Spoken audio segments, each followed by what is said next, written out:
buenas tardes, bienvenidos a este corte informativo, hoy jueves 16 de enero de 2025. Soy Laura Murillo y en los próximos minutos le presentaré la información más reciente del Poder Judicial de la Federación. Saludo a mi compañera Eusiris Rostro en la interpretación en lengua de señas mexicana. Comenzamos.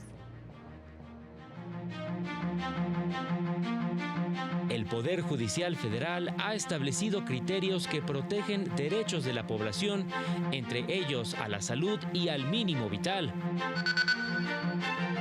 Confían que juzgados de distrito en Jalisco resuelvan conforme a derecho amparos contra la reforma judicial. La ministra presidenta de la Suprema Corte, Norma Lucía Piña Hernández, y los ministros Javier Lainez Potisek y Jorge Mario Pardo Rebolledo, integrantes del Comité de Gobierno y Administración de este máximo tribunal, se reunieron con la secretaria de Gobernación, Rosa Isela Rodríguez, y la consejera jurídica de la Presidencia, Ernestina Godoy, para abordar el tema de la ampliación presupuestal para el ejercicio fiscal 2025 del Poder Judicial Federal. Lo anterior en términos de lo acordado en diciembre y a fin de salvaguardar los derechos de los trabajadores conforme al artículo 10º transitorio de la reforma constitucional en materia judicial. Asimismo, en el encuentro se revisó el estado que guarda la extinción de los fideicomisos y se acordó instalar una mesa de trabajo integrada por representantes del Poder Judicial, la Consejería Jurídica y Nacional Financiera. Adicionalmente, se puso sobre la mesa la problemática en torno a la suspensión del proceso de elección del Poder Judicial de la Federación. La Suprema Corte de Justicia de la Nación reiteró su disposición al diálogo. La Corte ha garantizado el derecho a la compensación para la persona que durante el matrimonio se dedicó preponderantemente al trabajo del hogar y cuidado de los hijos. En el marco de la campaña 100 sentencias de la Corte que hacen justicia, se recordó la resolución de la primera sala en el amparo directo en revisión 3908-2021, recurso promovido por una mujer que tras la muerte de su esposo reclamó una compensación por la mitad de los bienes adquiridos durante el matrimonio celebrado bajo la separación de bienes.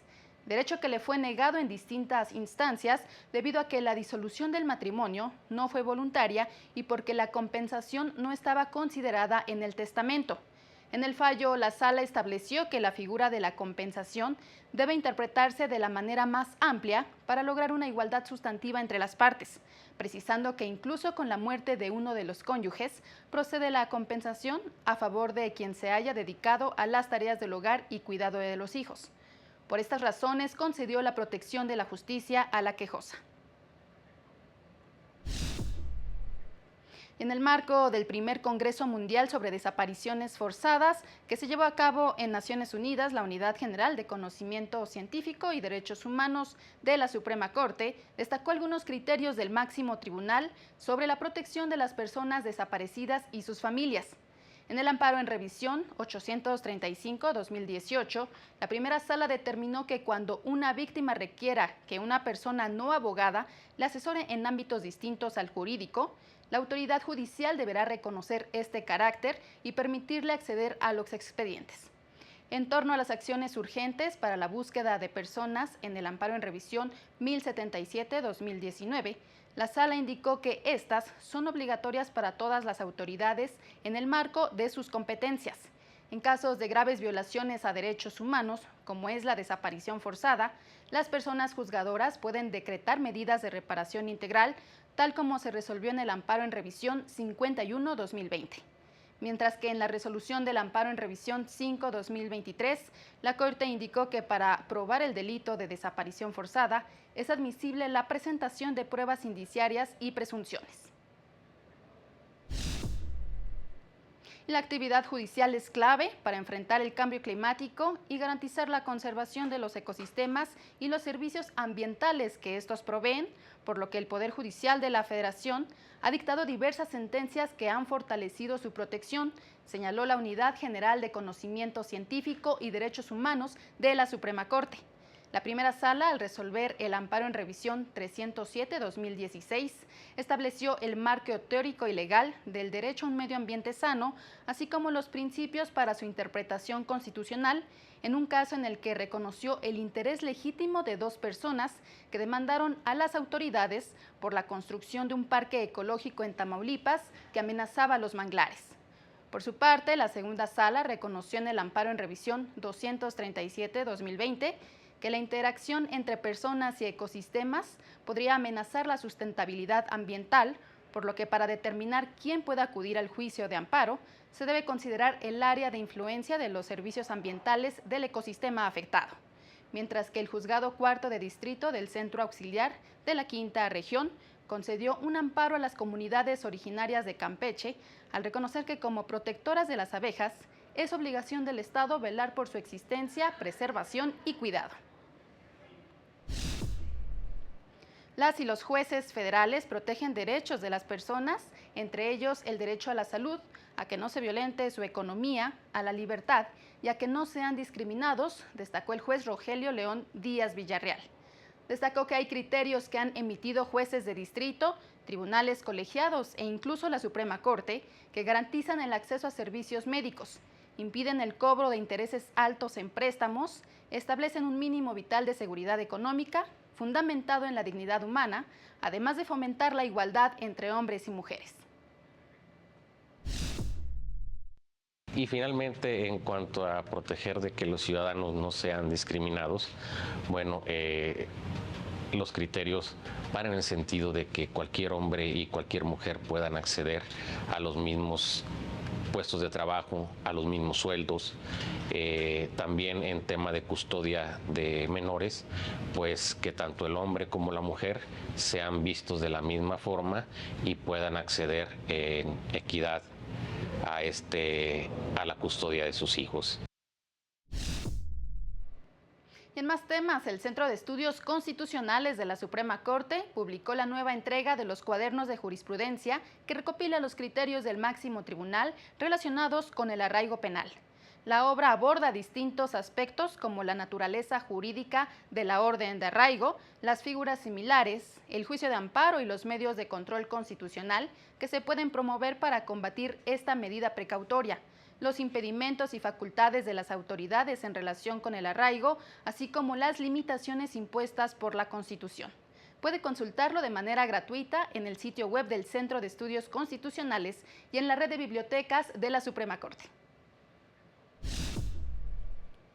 Y ya está disponible el nuevo episodio del podcast del Consejo de la Judicatura Federal Te Escuchamos, que aborda el caso de Pedro, persona con discapacidad visual que recurrió a los servicios de la Defensoría Pública Federal para hacer valer su derecho de accesibilidad al metro capitalino.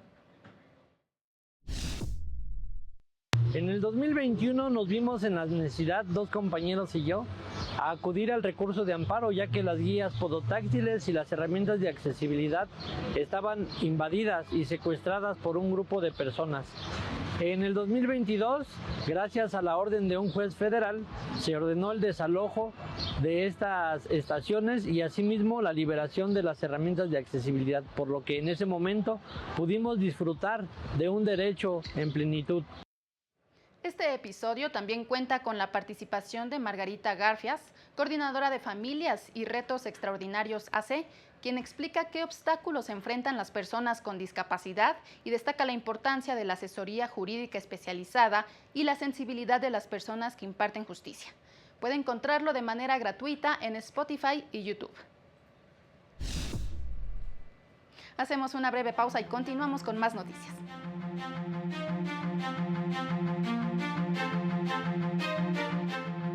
Al regresar, 18 entidades ya armonizaron sus marcos legales para elegir a juzgadores locales mediante voto popular.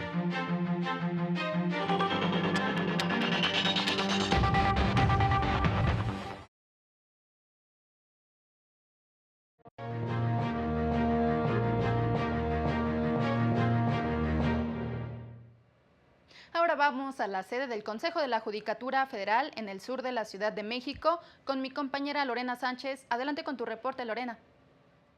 Hola, ¿qué tal? Muy buenas tardes. Te saludo con gusto a ti y al auditorio de Corte Informativo. En efecto, trabajadoras y trabajadores del Sindicato del Poder Judicial de la Federación se manifestaron aquí, afuera de la sede del Consejo de la Judicatura Federal, en rechazo a la circular 2/2025, emitida justamente por este Consejo de la Judicatura, que estableció la reducción de diversas prestaciones laborales, esto derivado del recorte presupuestal que se ejerció por parte de la Cámara de Diputados para este 2025.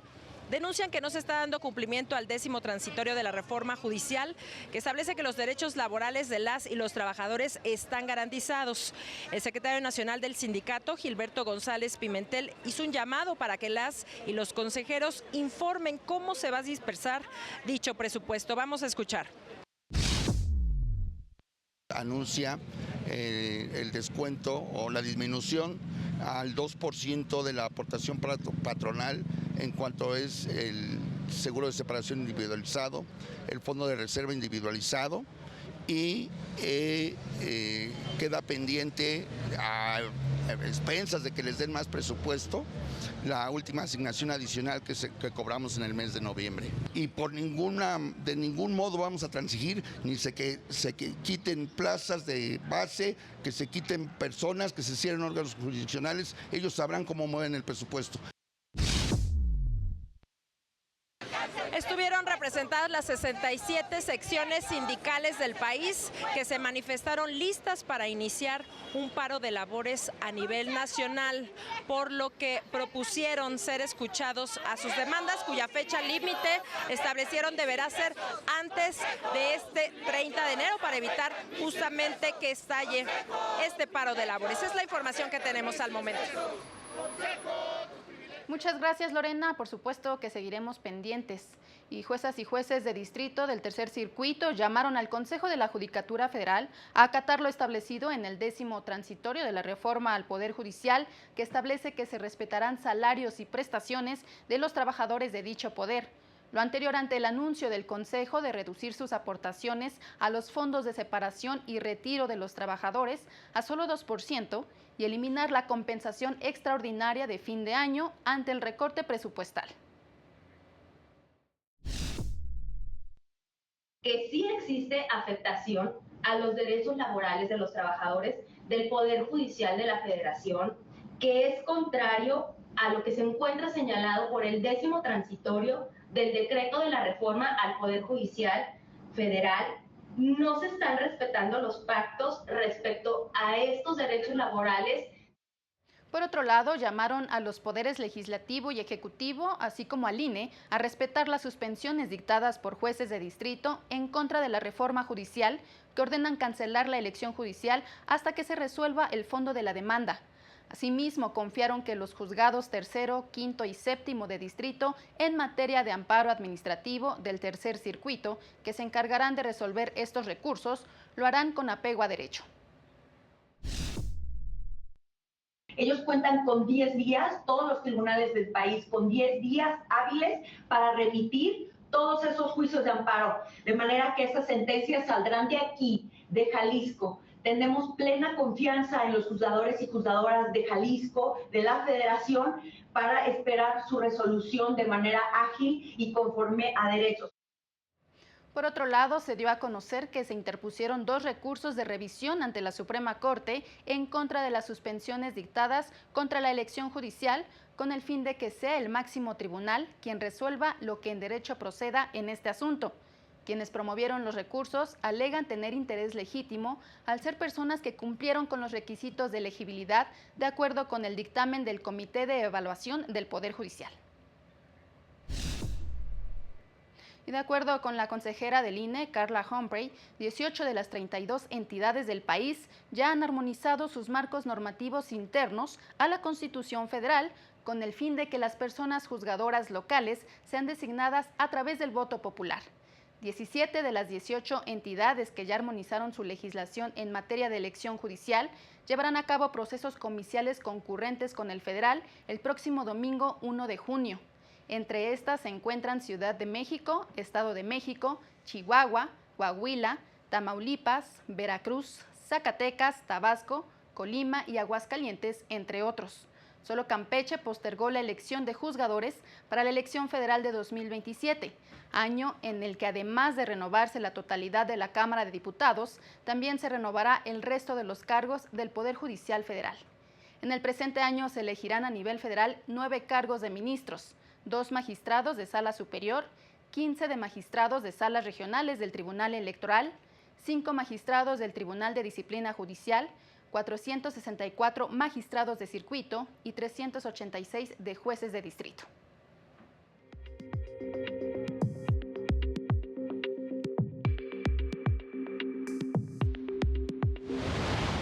El Instituto Electoral de la Ciudad de México asignó al menos 460.331.000 pesos para las elecciones del Poder Judicial local que se llevarán a cabo en junio próximo, pese a que el presupuesto de este año se vio reducido en un 23% en comparación con el de 2024.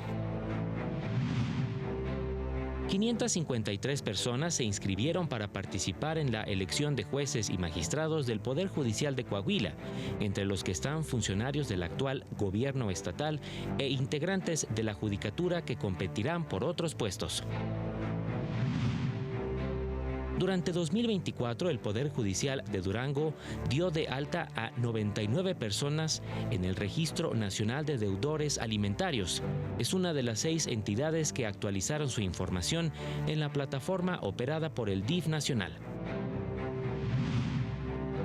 De los 32.018 expedientes que ingresaron a juzgados de primera instancia del Poder Judicial de Nayarit en 2024, el 20.44% corresponden a la oralidad penal, en los que el delito con mayor incidencia fue el de violencia familiar, de acuerdo con las estadísticas que dio a conocer el Pleno del Supremo Tribunal de Justicia.